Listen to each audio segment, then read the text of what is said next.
My life took a weird turn the day Mrs. Baker walked into our store, right when I was stacking some plates. I grew up here, you know? Since I was a kid, I've been helping my parents at our family tableware shop, learning the ropes of running a small business. It was cozy, filled with the clink of porcelain and the warm smiles of regulars. But that day, something was different.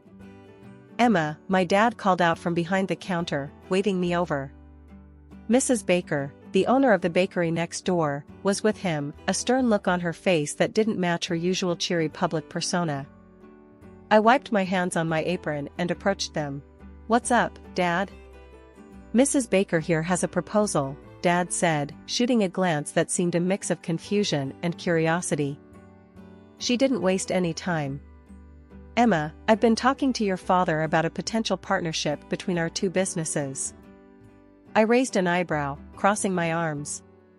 "A partnership? Like what, turning the bakery and the shop into some sort of megastore?"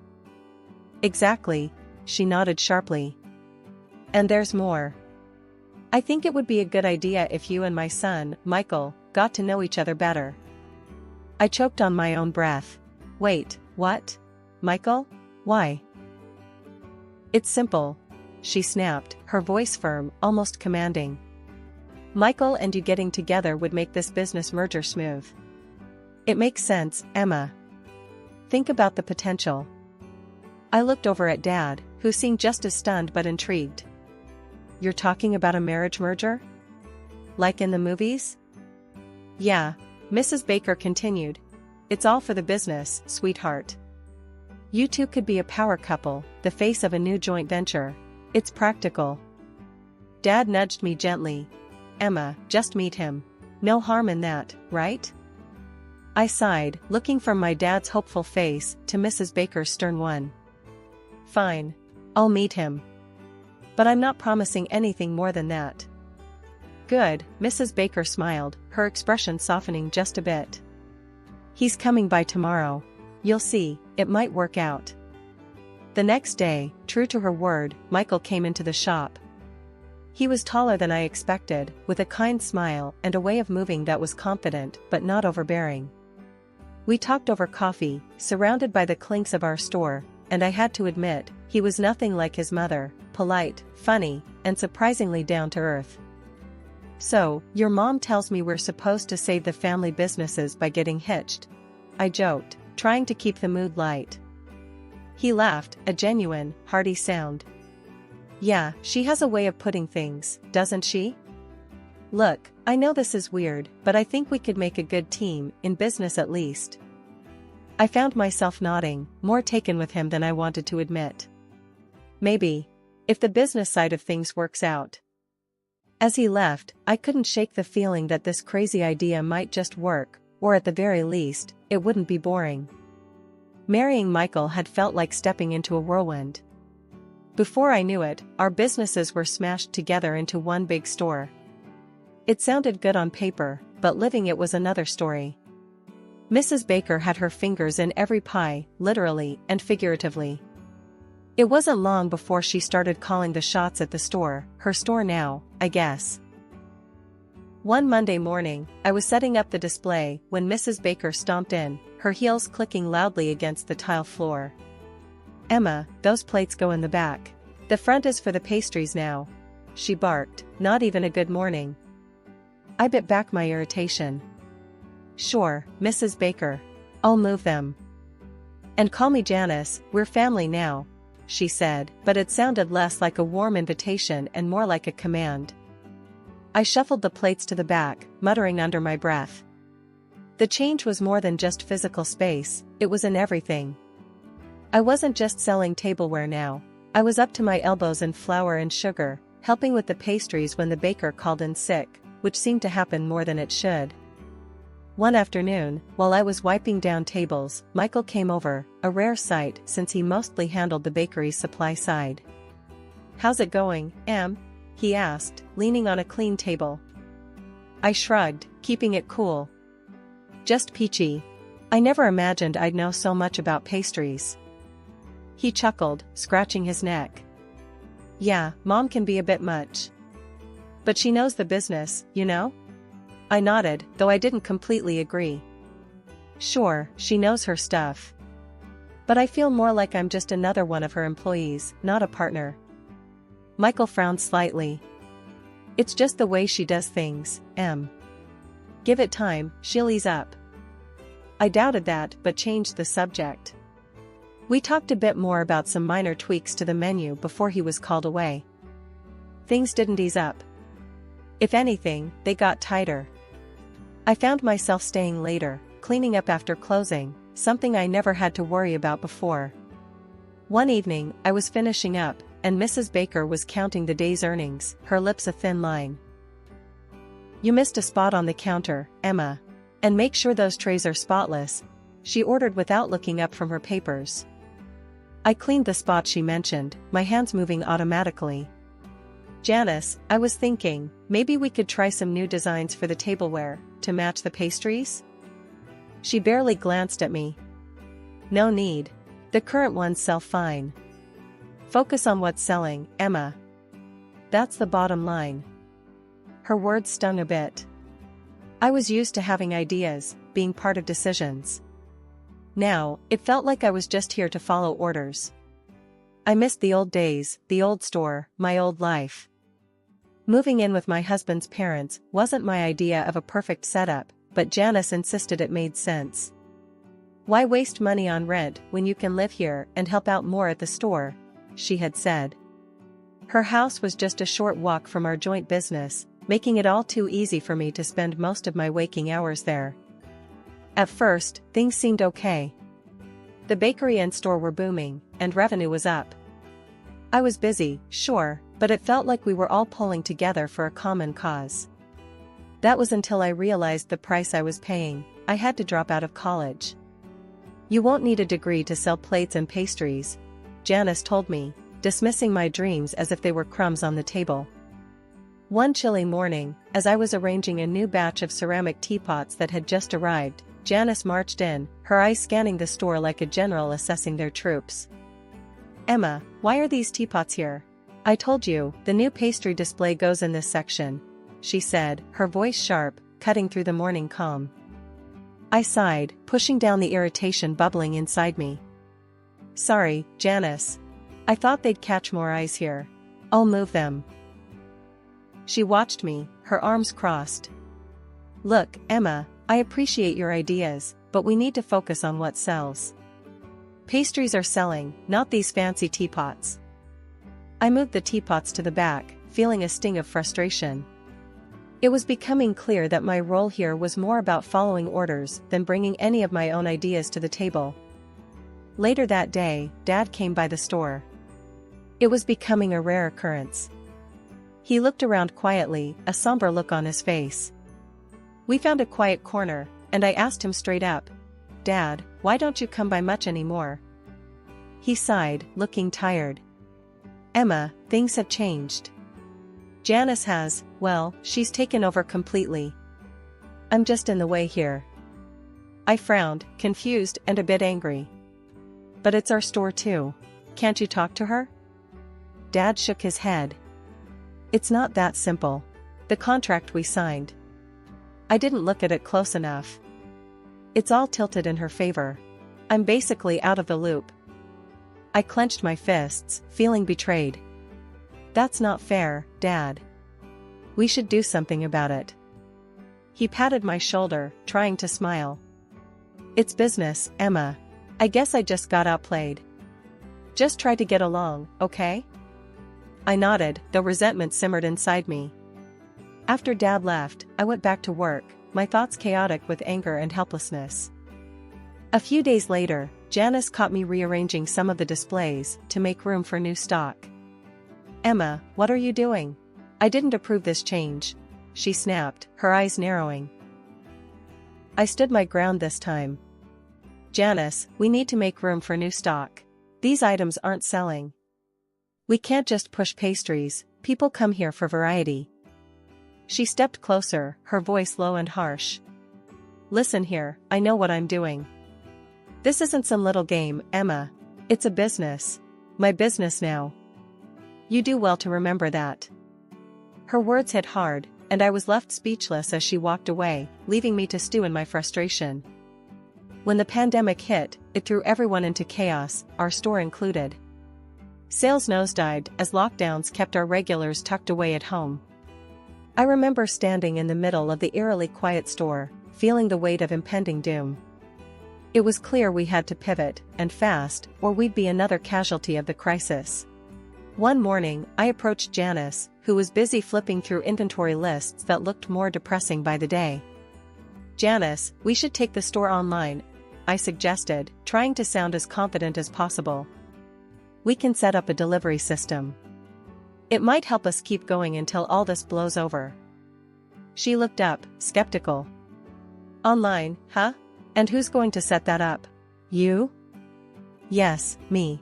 I've been reading about it. It's not that hard, and I think it's worth a shot," I responded, feeling my resolve harden. With a heavy sigh, Janice finally conceded. "Fine. Do what you can.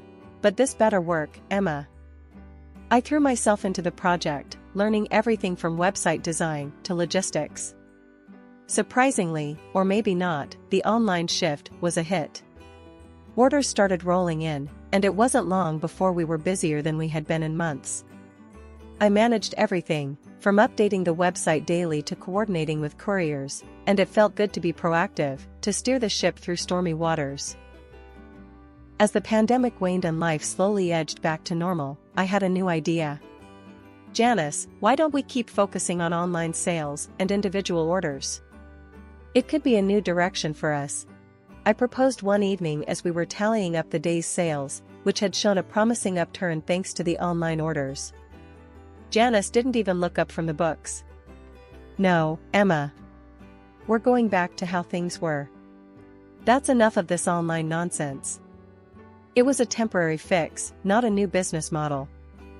Michael was there too, nodding along to his mother's words. "Mom's right, Em. People will want to come back in person. Let's not fix what isn't broken." I bit my tongue, holding back a retort. It was frustrating. We had a golden opportunity to evolve, but they were too set in their ways to see it. A few weeks later, as we officially halted the online operations and focused on in-store traffic, I overheard Janice talking to a group of her friends in the store, laughing and boasting. Yes, it was quite a challenge, but I managed to keep the business afloat during the pandemic. We had to adapt, of course. I paused behind a shelf, my hands clenched into fists.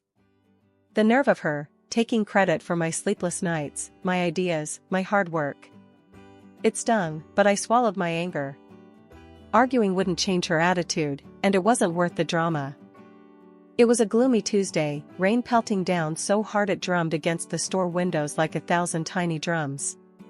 Most folks were smart enough to stay indoors, but the shop was open, just in case. I was tidying up some displays near the entrance, lost in thought, when the bell over the door jingled sharply. A small girl, no older than 8, stood dripping in the doorway. Her coat was soaked through, hair plastered to her head, eyes wide and scared. I dropped the cloth I was holding and rushed over. "Hey there, sweetie, come on in. You're soaking wet," I said, guiding her gently inside. She shivered, clutching a small backpack to her chest. I got lost. I can't find my mom." "Don't worry, we'll find her, okay? Let's get you warmed up first," I reassured her, fetching a towel from the back to dry her off. As I was rubbing her hair dry, Janice stormed over, frowning deeply. "What's this, Emma? Why is this child here? She's dripping all over the floor." I frowned back, protective over the little girl. "She's lost, Janice. She needs help." Janice scoffed, waving dismissively at the girl. "She's probably just a beggar. We don't need this kind of trouble. Get her out of here before she scares away any customers." I stood up, feeling my temper rise. "She's a child, Janice. It's pouring outside. We can't just throw her out. Do I have to remind you that this is a business, not a charity?" Janice snapped, glaring at both of us. Before I could argue further, Michael walked in, catching the tail end of our conversation. what's going on here?" His mom explained with an impatient gesture towards the girl. "Emma wants to turn the store into a homeless shelter. I say she goes out the same way she came in." Michael looked at the girl, then at me, and sighed. "Emma, Mom's right. We can't start taking in strays. It's bad for business." As the argument heated up, I made a decision. I couldn't leave her out there alone. Ignoring Janice's protests, I picked up the phone and dialed the local police station. The police arrived quickly, given the weather and the circumstance. One of the officers wrapped the girl in a warm blanket I had brought from the back. They thanked me for keeping her safe and took down some information. Before she left, the girl hugged me tightly. "Thank you," she whispered. Watching her leave with the officers, hopefully to be reunited with her family soon, I felt a mix of relief and frustration. Janice walked over, her expression hard. "I'll be docking your pay for the day, Emma. And you can clean up this mess yourself," she said coldly. I was too tired to argue. The rest of the day passed in a blur of scrubbing and silent treatment from Janice and Michael. Their attitude stung, but holding that scared, grateful girl in my arms, I knew I'd done the right thing, no matter what they thought. It was a regular Thursday morning at the store, just a week after the rainy day incident with the lost little girl. I was rearranging some of the newer pastries when the bell above the door chimed. I looked up, expecting another customer, but instead, I saw a well-dressed man I'd never seen before. He walked straight to me, his expression serious yet friendly. "Good morning," he greeted. "Are you Emma?" "That's me," I replied, a bit puzzled. "Can I help you with something?" "Yes, actually. I'm Thomas. I don't know if you remember, but you helped my daughter last week when she was lost. She hasn't stopped talking about how kind you were." I blinked in surprise, remembering the little girl's tight hug. "Oh, yes, of course. I'm just glad she's safe now. How is she?" "She's great, thanks to you," he smiled. "I actually came here to thank you personally and also to offer my help, if you ever need it." I was taken aback. "That's very kind of you, but I don't know what you could help with." Thomas handed me his card. "I'm a lawyer. I specialize in business and contract law. After what my daughter told me about how you treated her, I thought maybe if you ever need legal advice or anything, I could be of service." I stared at the card, then at Thomas. A lawyer could be useful, especially now. Actually, there might be something. But it's a bit complicated. Thomas nodded, gesturing toward a quieter corner of the shop. "I'm all ears." We sat down at one of the tables, and I briefly explained the situation with Janice and the store, how things had changed after the merger, my reduced role, and my father's situation. Thomas listened intently, occasionally nodding. "It sounds like you've been put in a tough spot. If you can get me the merger documents, I can take a look, see if there's anything that can be done legally to renegotiate your position or at least get you some more control." I fetched the documents from my file at home and brought them to Thomas the next day. He promised to look over them and get back to me as soon as possible. True to his word, a few days later, he called me into his office to discuss his findings. "Emma, I've gone through everything," Thomas began as soon as I sat down in his office. "There are a few areas where the agreement seems heavily biased against your father. It looks like there were some oversight and possibly misleading information when he signed." My heart pounded with a mix of anger and relief. "So, what can we do?" Thomas leaned forward, his eyes sharp. "We can challenge the agreement based on these discrepancies. It's not a guaranteed win, but it's a start. You have a right to fight this, Emma." I nodded, feeling the weight of the decision. "Let's do it. It's time I took a stand." After meeting with Thomas, my mind was a whirlwind of doubt and guilt. Was I doing the right thing by challenging my husband and his family? The thought of ruining their lives weighed heavily on me as I headed home. But as soon as I stepped through the door, the scene that greeted me swept all my doubts away. The house was bustling with noise and guests. It was our wedding anniversary, an event I had completely forgotten about in the midst of all the chaos. As I hesitated at the entrance, trying to process the celebration, Janice spotted me. Her face flushed from drink, she stormed over, her voice loud and slurring. "There you are, wandering the streets when you should be here serving your guests," she shouted. I tried to apologize. "Janice, I'm sorry, But before I could finish, she hurled an empty plate in my direction. It smashed against the wall right next to my head, shards scattering across the floor. The room fell silent, all eyes on us. My heart pounded in my chest, a mix of fear and rising anger.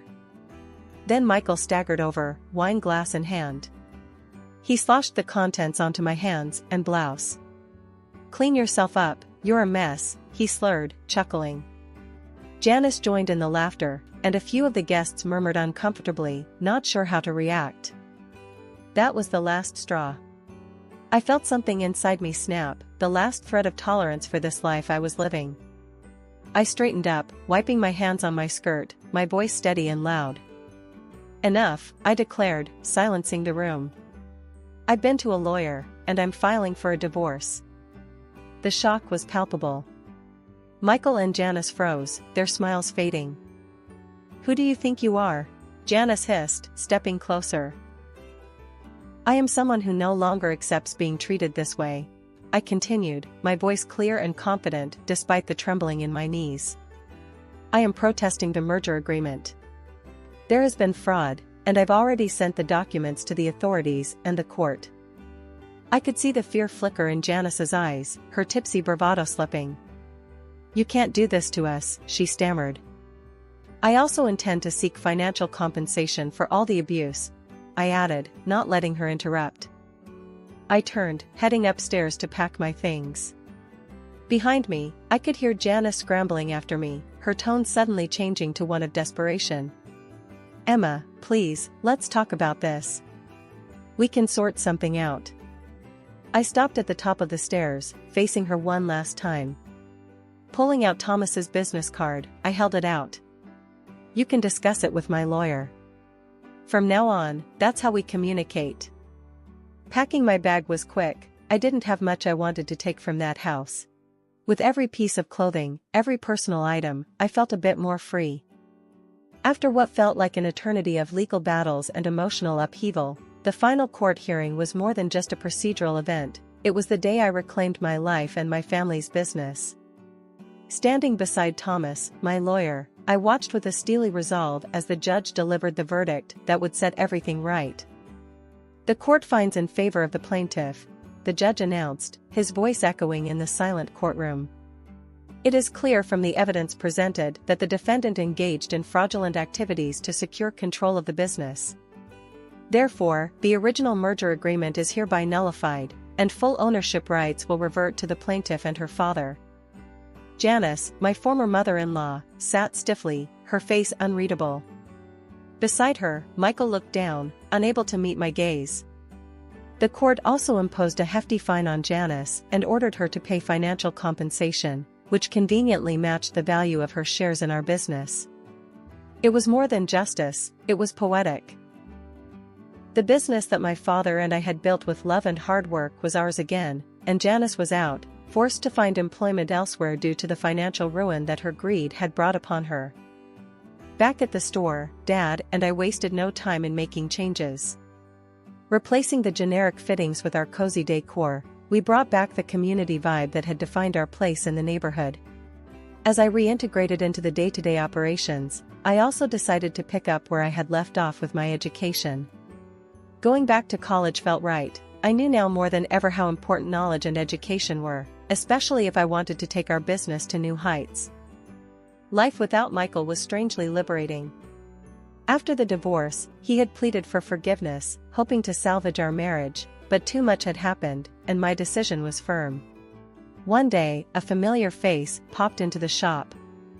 The girl I had helped during the rainstorm came in, holding her mother's hand.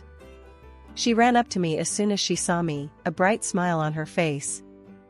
"Miss Emma," she exclaimed, her voice echoing around the shop. "Hey there."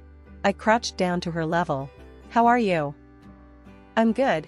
Mommy says we can get a big cake from here for my birthday. Absolutely, I laughed, glancing up at her mother, who smiled warmly at me. We'll make sure it's the best cake you've ever had. As they wandered off to pick out some pastries, I straightened up, watching them go. This was why I fought so hard. Not just for me or for my dad, but for these moments of joy and community.